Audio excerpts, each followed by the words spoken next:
Bonjour à toutes et à tous et bienvenue sur la chaîne YouTube de So Catch by Hal. J'espère que vous allez bien aujourd'hui.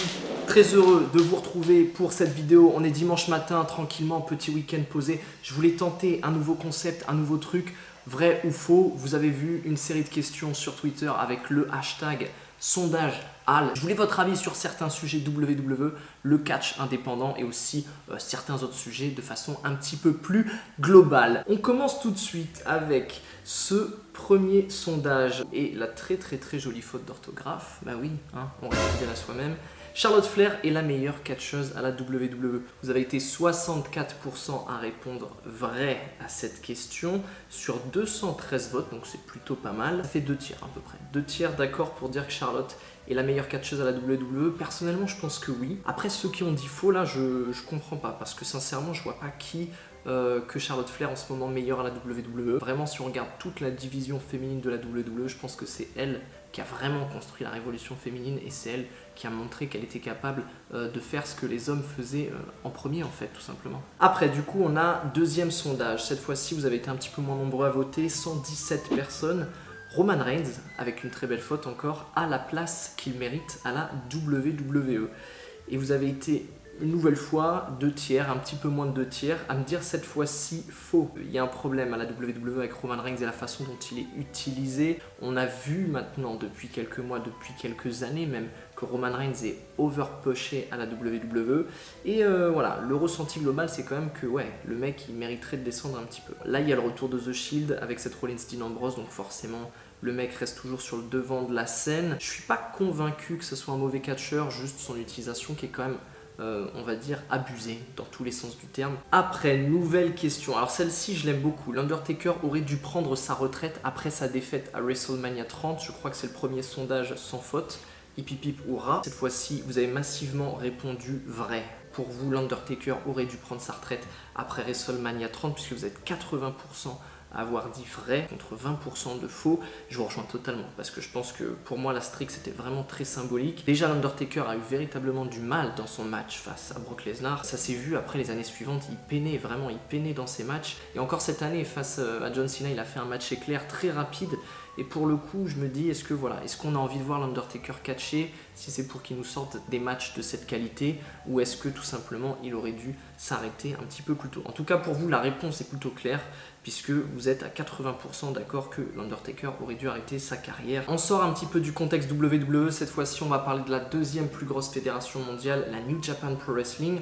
Le sondage consistait à savoir ce que vous pensiez sur le fait que la New Japan Pro Wrestling détrône la WWE d'ici quelques années. Volontairement, je n'avais pas précisé la durée, ça pouvait être 1 an, 2 ans, 3 ans, 5 ans, 10 ans. Vous avez été 104 personnes à voter. Là, le vrai faux, c'est un petit peu plus serré, mais vous êtes quand même 60% à penser que non, que c'est faux, que la WWE va garder le monopole dans les années qui arrivent. Pour le coup, la WWE, ça fait tellement longtemps qu'elle est présente sur le marché, tellement longtemps qu'elle s'impose auprès des fans, que imaginez tout de suite maintenant un deuxième concurrent qui puisse égaler la WWE, c'est très difficile. Et même si la NJP propose du contenu de qualité, je ne pense effectivement moi-même pas non plus que tout de suite maintenant elle est la taille d'un concurrent menaçant pour la WWE. Ensuite, on va revenir un petit peu du côté de la WWE. J'avais fait un sondage très simple.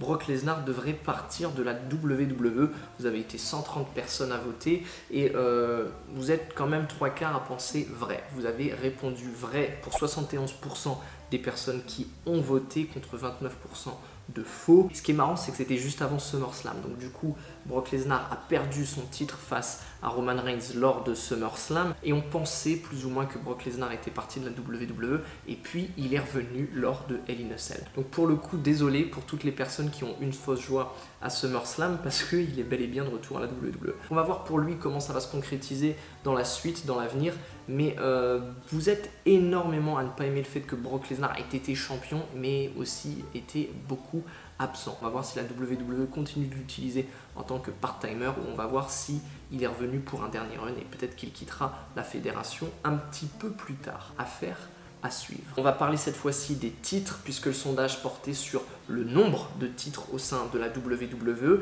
et vous êtes quand même 73% a trouvé que non, il n'y a pas trop de titres à la WWE. Parce que quand on fait un petit peu le tour, que ce soit du côté de Raw, du côté de SmackDown, du côté de NXT, la division féminine, et maintenant il y a NXT UK, on a quand même vraiment beaucoup de titres à la WWE. On peut en compter 3-4 un petit peu par rooster, donc au final on est sur on va dire une quinzaine, entre 15 et 20 champions grosso modo actuellement à la WWE. Quand on regarde un petit peu dans la globalité, je trouve que ça peut faire un peu beaucoup, et moi j'aimerais bien qu'il y ait des titres, par exemple le titre Cruiserweight, qui ne soit pas que uniquement exclusif à la division Cruiserweight. J'aimerais bien que ça puisse être défendu à Raw, à SmackDown, à NXT, voilà, qui est un petit peu un roulement. Pareil pour les titres par équipe, pareil pour les titres féminins. Je pense que ça pourrait être bien de faire des titres un petit peu transversaux qui ont le droit d'aller d'un rooster à l'autre. Bon, apparemment pour vous, il n'y a pas trop de titres à la WWE, donc c'est plutôt pas mal. 73% de faux, et on passe tout de suite à la suite. On va parler cette fois-ci de Triple H, puisque le sondage portait sur le fait que oui ou non, Triple H sera un meilleur patron que Vince McMahon. Vous avez été 89 personnes à voter et vous avez répondu à 81% vrai. Et je vous rejoins parce que je pense que pour Vince McMahon, il a quand même des idées qui sont parfois un petit peu arriérées et ça a tendance à figer un petit peu le paysage WWE, alors que Triple H, lui, c'est plutôt le renouveau, c'est plutôt le dynamisme. Vous êtes vraiment beaucoup à penser que Triple H fera un meilleur patron que Vince McMahon. Après voilà, Vince McMahon, faut pas oublier, c'est quand même lui qui a tout mis en place. Donc sans lui, il n'y aurait rien à la WWE, donc on est quand même obligé de reconnaître voilà, le travail qu'il a fait et le travail qu'il a fourni durant toutes ces années. La WWE possède trop de talent pour mettre tout le monde en avant. Et là, je pense que c'est le sondage sur lequel vous avez été le plus d'accord, puisque vous êtes 83% à me dire vrai et vous êtes 17% à me dire faux. Donc moi je suis d'accord. 100% d'accord, ça fait plusieurs fois que j'en parle sur la chaîne et vous savez, le but de la WWE c'est de mettre le grappin un petit peu sur tout le monde, de récupérer tous les talents indie, machin truc, de mettre les gens sous contrat, c'est exactement ce qu'elle a fait avec le CWC et puis maintenant avec le NXT UK. Pour le coup en fait on a trop de talents, on a des Ricochet, on a des Tyler Breeze, on a des Authors of Pain, on a des Bobby Roode et en fait c'est des gens qui une fois qu'ils arrivent dans le main rooster, 3 mois après quasiment on les a oubliés parce qu'il y a trop de personnes à mettre en avant. Le spotlight il est un peu toujours sur les mêmes personnes, faut le dire aussi, tous les Roman Reigns, tous les Brock Lesnar, tous les Seth Rollins, ce genre de choses, et ça a tendance malheureusement à faire de l'ombre aux nouveaux arrivés de NXT et aux nouveaux catcheurs un petit peu en développement qu'il pourrait être intéressant de suivre parfois. Ah, j'aime beaucoup aimer ce sondage parce que on est presque sur du 50-50, c'est pour ça que j'aime bien aussi. Vous avez été 112 personnes à voter. CM Punk reviendra catcher un jour. J'ai pas précisé de façon volontaire à la WWE ou dans une autre fédération. Ça pourrait être la New Japan, ça pourrait être une fédération un petit peu indépendante des États-Unis, ça pourrait être pourquoi pas en Europe, bon, même si ça me paraît plutôt pas trop faisable. 54% de vrai à penser que CM Punk reviendra catcher un jour et vous êtes 46% à penser que faux, CM Punk ne reviendra pas catcher un jour. En ce qui me concerne, je pense que oui, CM Punk reviendra catcher un jour parce que le mec il aime trop le catch, il est trop dans le truc pour, je pense, ne pas revenir catcher un jour. Savoir s'il reviendra ou non à la WWE, ça je pense que c'est encore plus difficile à dire. Moi je pense que la WWE pour l'instant il y a trop d'histoires et il n'est pas prêt pour un retour. Après, faut jamais dire jamais, et on a vu, je pense qu'il y a suffisamment d'exemples à la WWE, on a vu des talents vraiment qui étaient fâchés revenir. Un dernier dream match de CM Punk à la WWE, pourquoi pas contre, je sais pas, une John Cena ou une autre légende du même calibre à peu près, mais pour le coup ça pourrait être intéressant. On enchaîne tout de suite avec un autre catcheur d'une très grosse valeur, et là encore une fois les sondages sont très serrés, c'est je pense le sondage le plus serré depuis le début de la vidéo. Kenny Omega va rejoindre la WWE prochainement. 49% de vrai, 51% de faux, 55 votes au total. Vous avez été un petit peu timide. Il y a beaucoup de rumeurs sur Kenny Omega et le fait qu'il rejoigne la WWE. Je ne sais pas ce que ça va donner, je ne sais pas si lui, il est prêt à rejoindre la WWE. Mais une chose est sûre, la WWE garde l'œil sur le Bullet Club. Donc là, pour le coup, Kenny Omega, je pense qu'on est à la limite vraiment d'une très grosse signature. Et si j'avais voté, je pense que j'aurais répondu vrai, parce que je pense vraiment que c'est possible de voir Kenny Omega voilà, dans un Royal Rumble ou à WrestleMania l'année prochaine. Je pense que ça peut arriver plus vite qu'on ne le pense, donc c'est pareil, à surveiller de très près. On va parler maintenant de NXT, le sondage porté sur la qualité des pay-per-view, puisque vous pensez à 84%, encore une fois c'est très fort, que les pay-per-view de NXT sont de meilleure qualité que ceux des roosters principaux, donc ceux de Raw et de SmackDown, et vous êtes 16% à penser que non, c'est faux. Pour le coup, c'est deux types de catch vraiment différents, hein. Dans le roster principal, on est vraiment sur des trucs axés sur le storytelling, la storyline, les rebondissements, ce genre de choses, les surprises. À NXT, c'est plus l'aspect catch pur et dur qui est pris en compte. C'est vraiment deux produits très différents, mais vous préférez quand même à 84% plutôt le produit proposé par NXT. Vous êtes quand même quelques-uns à regarder les pay-per-view du roster principal, donc voilà, vous pouvez prendre, vous pouvez un petit peu choisir ce qui vous plaît le plus, et puis si vraiment la WWE c'est pas votre truc, et ben on part sur de l'indie. On se fait plaisir. On va quitter la WWE, on va parler un petit peu du catch en France, parce que le catch en France, il se passe des trucs en ce moment, ça évolue, ça fait un an et demi, voire peut-être 2 ans, qu'il y a des choses qui bougent. Vous avez été 94 personnes à voter, et le sondage portait à savoir sur le fait que le catch en France est en train d'évoluer vers de bonnes choses. Encore une fois, la notion de bonnes choses étant vraiment très subjective. On peut penser aux guests qui arrivent de plus en plus dans les fédérations, et ça c'est pas mal. On peut aussi penser aux catcheurs vraiment 100% français qui évoluent et s'exportent de plus en plus à l'étranger.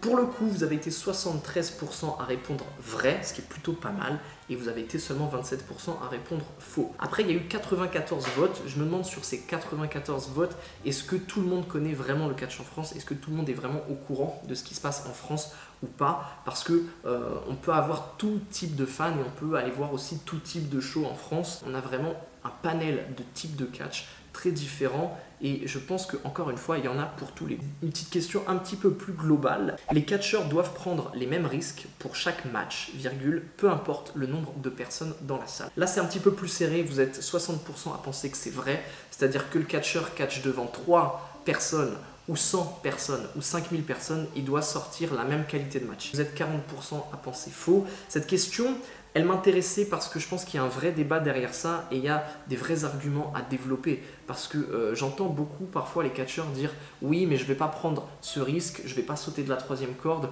ou je vais pas tomber sur la tête s'il y a seulement 10 personnes dans la salle. Mais le problème c'est, est-ce que dans ce cas-là vous vous faites remarquer positivement? Est-ce que finalement vous montrez aux fans ce dont vous êtes vraiment capable? Donc voilà, les fans ont répondu, et eux, ils sont plutôt chauds, quoi. Ils sont plutôt chauds de voir à chaque fois quasiment toute l'étendue de votre capacité. Donc pour le coup, voilà, s'il y a des catcheurs qui regardent la vidéo, donnez-vous à fond, parce qu'il y a quand même 60% de personnes qui pensent que ça devrait être le cas pour chaque match. Et enfin, dernière question de ce sondage, là pour le coup ça fait un carton parce que vous avez été 374 personnes à voter, je sais pas pourquoi d'un coup ça s'est envolé.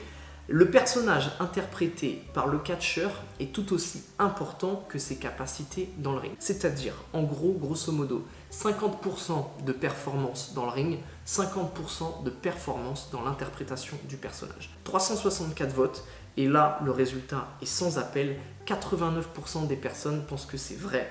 Le rôle, le personnage interprété par le catcheur est 50% aussi important que ses capacités dans le ring. Je suis content qu'il y ait vraiment beaucoup de personnes qui aient répondu à ce sondage, parce que ça montre bien que voilà, en France, je prends le cas de la France parce que c'est l'exemple qu'on connaît peut-être tous le plus, et puis il y a la WWE aussi, mais le personnage, voilà, l'histoire qu'on va développer autour du personnage et ce que le catcheur va apporter est beaucoup plus important, ou au moins tout aussi important que ce qu'il est capable de faire dans le ring. Parce qu'il y a des catcheurs qui sont très bons dans le ring, mais qui ont un personnage qui est un petit peu délaissé, un personnage qui n'est pas vraiment exploité correctement. Donc pour le coup, là voilà, et moi je suis complètement d'accord avec vous, c'est vraiment très important d'avoir un personnage abouti. Voilà ce qui conclut cette vidéo vrai faux. Je suis très content d'avoir eu votre opinion là sur pas mal de sujets. Vous avez parfois été beaucoup à voter, donc je vous en remercie, parce que plus vous êtes de votants et plus la réponse forcément est précise. Peut-être que je referai ce format de vidéo. Dites-moi en commentaire si vous, ça vous intéresse de continuer à faire ces vrais faux, peut-être un petit peu plus tard, dans quelques mois.